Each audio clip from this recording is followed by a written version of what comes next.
Hi, my name's Arnav, and I'm the project manager of the biggest pharmaceutical company in the Southern Hemisphere. And together with my team of Lynne, Pat, Justin, and David, we've come up with an exciting new product which is going to change your lives forever. You won't have to worry about this anymore. Is everything okay? Oh man, I think I'm gonna throw up. Yeah, have some metoclopramide. Oh, thanks, man. Whew. This will help.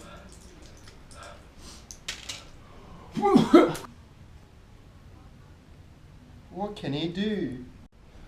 What else could there be? There are a number of antiemetic drugs currently available on the market for symptomatic treatment of nausea and vomiting, where metoclopramide is one of the most commonly used. It is currently available in Australia as intravenous, intramuscular, and oral tablet. Although the onset of IV metoclopramide is rapid, this route may not always be readily available for the patient out of acute care. On the other hand, the oral tablet is safer and easier for the patient to self-administer at home. But the oral route may prove to be a problem if patients are vomiting. It's currently marketed as tablets, intravenous and intramuscular injections as mentioned before. There are such limited options out there at the moment for metoclopramide. This calls for a new formulation. It is our goal to find a superior formulation for this product. We know how much is left in the body without performing blood tests.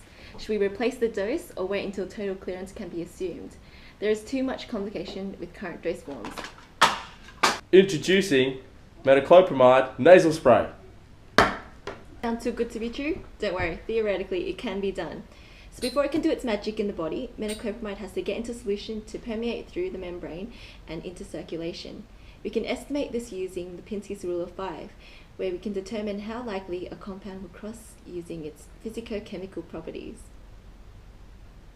As you can see, metoclopramide fulfills the criteria required for good membrane permeability and therefore would allow good drug absorption.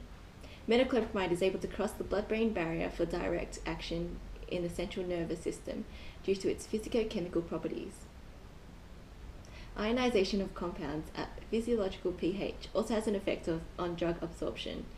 Diffusion is greatest when the drug is unionized and uncharged. Metoclopramide has an aromatic amine with a pK of 0.48 and aliphatic amine 9.38, where the tertiary amine becomes charged at neutral pH. Therefore, this decreases its likelihood of crossing the membrane alone. The balance between hydrophilicity and lipophilicity is important.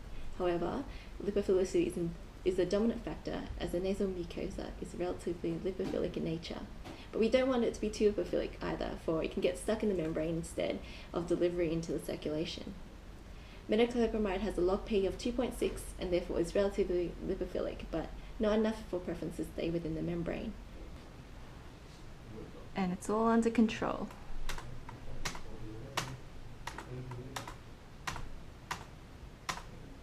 The oral tablets that are available now have many negatives to them. First of all, these tablets do not provide dosing options for pediatric patients who require stringent dosing options that range from 1 mg up to 10 mg a dose, yet only a 10 mg tablet is available, leaving it nearly impossible to get an accurate dosing from it.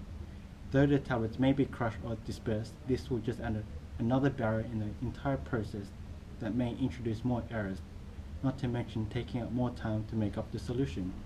As tablets, going through the entire GI tract, the onset of action will only take effect after 30 to 60 minutes after taking the dose. Not only this, if the patient vomits within this 30 minutes, it will make the dose ineffective. In fact, this will be the same issue for other available oral formulations for antiemetics, such as wafers and the liquid formulation that are available for ondansetron. We did consider other routes of administration, such as the rectal, transdermal, or buccal route. However, due to their limitations with patient acceptability and their onset of action, they would not be suitable for our product. This leads us to the nasal formulation. As a nasal spray, a majority of these issues outlined earlier are addressed. This route takes advantage of the nasal cavity for the dose to be absorbed systemically and also to the CNS quite rapidly, where metoclopramide has most of its action, allowing for a very rapid onset of action. This also allows us to deliver a small dose to a comparable effect to a 10 mg tablet. The process of manufacturing aerosols is primarily done in two steps. First is the manufacturing of the active ingredient and propellant, collectively called the aerosol concentrate. This also includes other excipients such as antioxidants, suspending agents, and surfactants. Metoclopramide can be synthesized from methyl-4-N-acetyl amino 5-chloro-2-methoxybenzoate by a nucleophilic acyl substitution reaction. This condensation reaction is then followed by acidification into the hydrochloride salt form to obtain the final active ingredient. The second step is to fill the concentrate into a suitable aluminium container. Aluminium was chosen due to its high strength and low weight while at the same time being corrosion resistant. The process of filling is often performed in conjunction to ensure that both the concentrate and propellant are combined in correct proportions. Our method is referred to as pressure filling.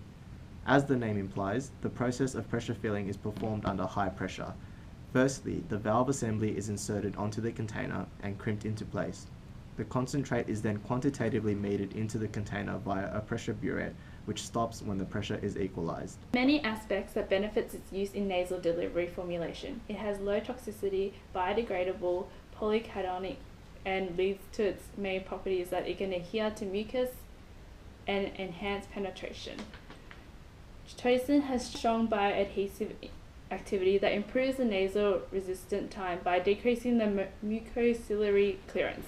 It does this by possessing a positively charged amine group of the D-glucosamine unit that has ionic interactions to the negatively charged groups in the mucosal membrane. This gives the metoclopramide a chance to overcome the mucosal layer before being cleared. Another property that chitosan has is that it can transiently open the right junction of the mucosal epithelium, allowing the metoclopramide to increase its penetration.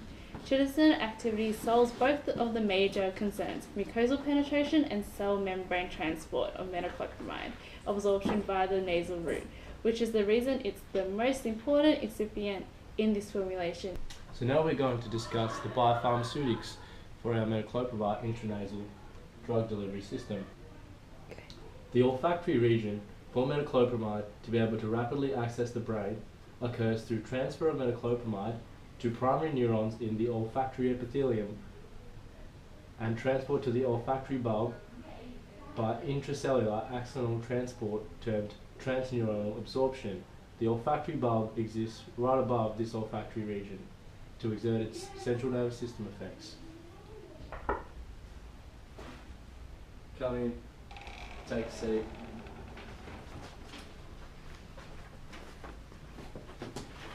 Arnav, I just had some issues in regards to the biopharmaceutical barriers of intranasal metoclopramide that I want to bring up with you. Okay, go ahead.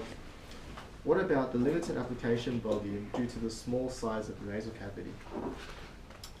That's an interesting one. Why don't we administer 2 doses in each nostril? Okay.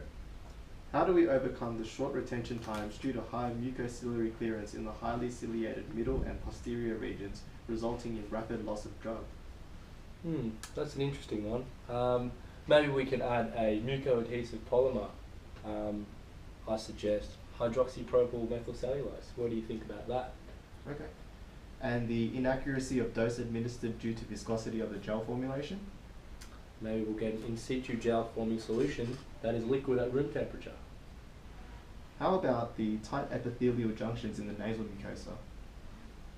Let's formulate it with a penetration enhancer to increase the blood flow and open those tight junctions. Maybe something like chitosan. So are there any other questions? No, I think that's it. Thank you for your time. Alright. You have a good one. Bioavailability can be achieved by nasal administration of metoclopramide through, as it avoids hepatic first pass, has a long residence time, and high localization in the nasal mucosa. The rapid onset of drug into systemic circulation is relatively faster than oral due to thin structure of the nasal membrane and its extensive vascularization. It is also promising to note its direct central nervous system effects through absorption using the olfactory epithelium. Therefore, to conclude, it is suitable to consider metoclopramide as a potential alternative in the near future.